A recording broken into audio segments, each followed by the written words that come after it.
Good morning, afternoon, or evening, ladies and gentlemen, all in crypto here, and welcome back, guys, on this magnificent Monday for another daily cryptocurrency market update. For those of you that are new around here, we drop a video every day at 1 p.m. helping you guys navigate the treacherous waters that are the cryptocurrency space. And also, we look at the broader macroeconomic context and try and sort of figure out where we are or perhaps are not going. And we've been very right for a while now. You know, we were out the market all of last year pretty much, and got back into the market for the first time following a conversation with my Patreons on the 5th of January. And we've done very, very well since then. And we have a view, we have a plan ahead, and we're still very much sticking to this. And we're going to talk about that. We're going to talk about a number of things. You know, we're going to look at the sort of week ahead because it's going to be a very interesting one. We've got Jerome Powell testifying tomorrow in front of US lawmakers.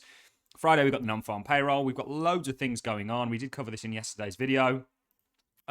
Markets just are like a deer in the headlights right now.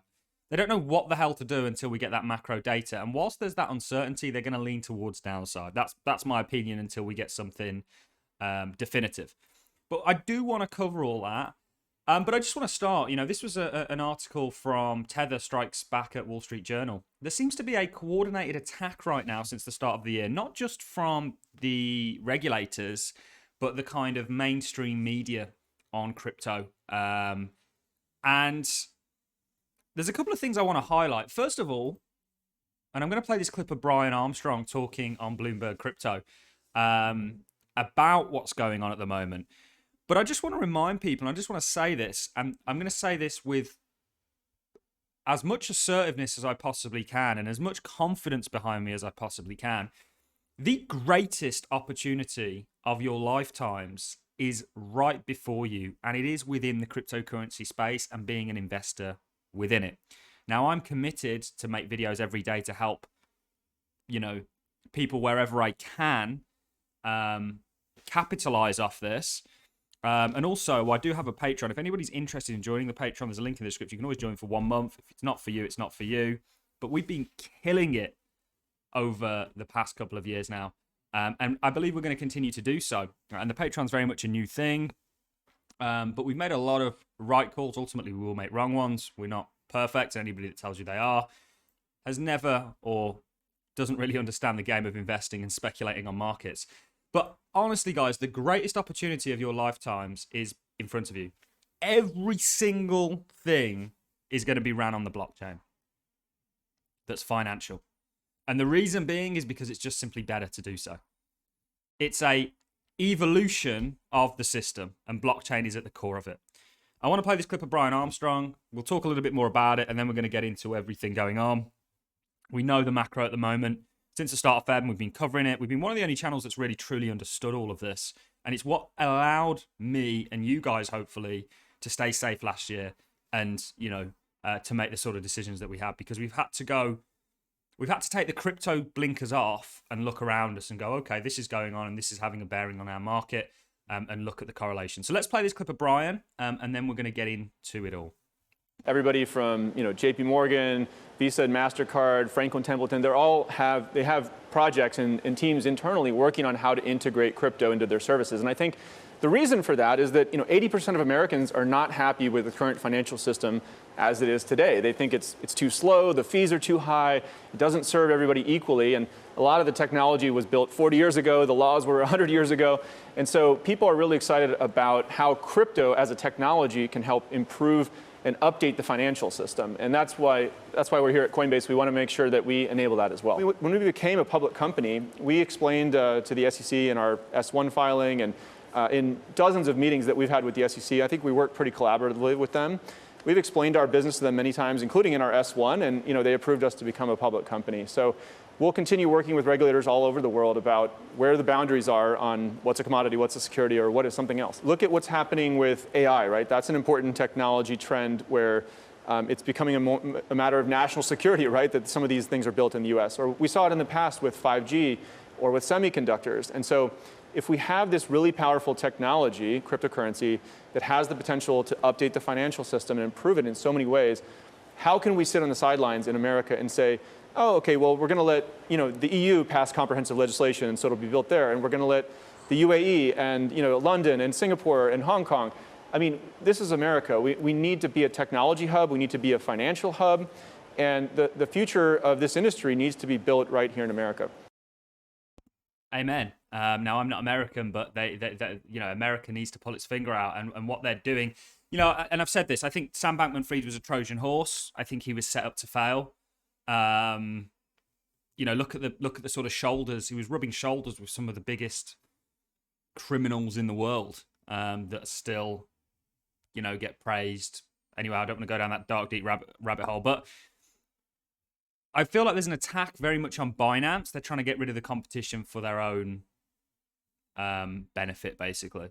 And I feel like there's a huge attack across the players that are already in the space, only so that they can be cleared off the board, ready for your JP Morgans, your BlackRocks. And they're all getting into the crypto space, guys. They're all building projects. They're all looking to facilitate crypto as an evolution. And it is exactly that. It's a total revolution and evolution of finance, of governance, of the scopes for crypto are so far and wide. And I have the pleasure and honor of talking to so many amazing projects out there, project founders, CTOs, CMOs, CEOs. And I've never been so excited. And that's whilst we're in this real sort of uncertainty. And personally, I've taken the plunge back into the market after being out last year. I'm aware of the macro doom and gloom. But when I look 5-10 years into the future, I think it's a bright horizon that we're on, providing that you pick the right coins. So I do think that the space is going to lead towards downside, just whilst we've got this uncertainty. The price actually largely is not a reflection of anything other than the macro and people trying to trade it and make money off of it. If you look at fundamentally, a lot of the projects that we talk about daily, they've gone from nothing but strength to strength. And I think are going to continue to do so. And that's whilst the price has been going down, the fundamentals and sort of on chain for many of these projects has been going up and up and up in terms of users, adoption, TVL, all this great stuff. So this is what we're looking at. And we're looking at this until we're not. And what I mean by that is we're looking at it until we're invalidated.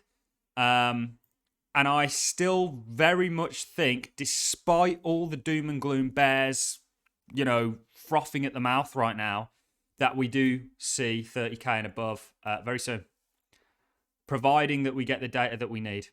I think the market is set right now for explosive moves to the upside because everyone's getting short. Everyone's getting worried. Everyone's getting scared. And this is the fertile ground for the opposite to take place. The dollar is the one to watch. You also, I don't know what structure we had on the dollar. Yeah, the dollar doesn't look too bad at all. I wouldn't be surprised if this continues up today. The yields, hopefully going to start coming down. What's this? This is a 2-year, which we need to start coming down after it putting a new high. And this is all on the back end of rates going up on the back end of high inflation. And this is the story, and this is what's driving everything. And you can see, look at how crypto's been reacting. I told everyone on the Patreon, go and take the weekend off because you ain't going to miss anything because we're just waiting. I mean, is there anything even in here? Maybe. Yeah, you can see actually we drew this back here. But we'll see what happens, guys. So this is really just a short and sweet update. It's all about looking forward to this data. Tomorrow you got the Fed Powell's testimony. You got the Royal Bank of Australia's rate decision. You got Fed's testimony on Wednesday. Thursday, they got the US initial jobless claims. Then you've got the non-farm, which is going to be huge because it was the non-farm last time that really set everything off on the course. And it's the non-farm that's giving Jerome the sort of cover to do what he's doing. We did get some interesting stuff from Tether. Tether strikes at Wall Street Journal over stable allegations or fake documents for bank accounts. This was the article, of course. I don't pay for Wall Street Journal, so it's only £1 a week, apparently.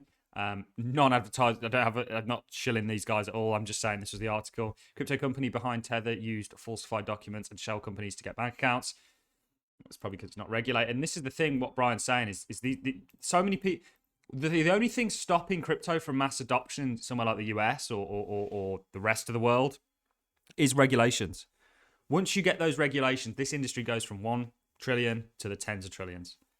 And that's the opportunity in front of you. Are you going to take it or are you not? I know so many people out there that have had to painfully watch.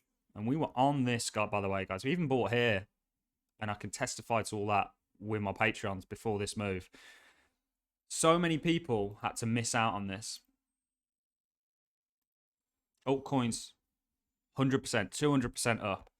Still expecting lower prices. And they may come. There's no non-guarantee. We've still got the yield curve to play out. We've still got, you know, it's a pretty bleak picture when you look out there.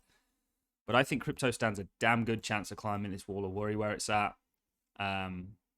We've got lots that we're watching that we need to sort of pay attention to. And like I say, we're right until we're not, right? And then we have to deal with that.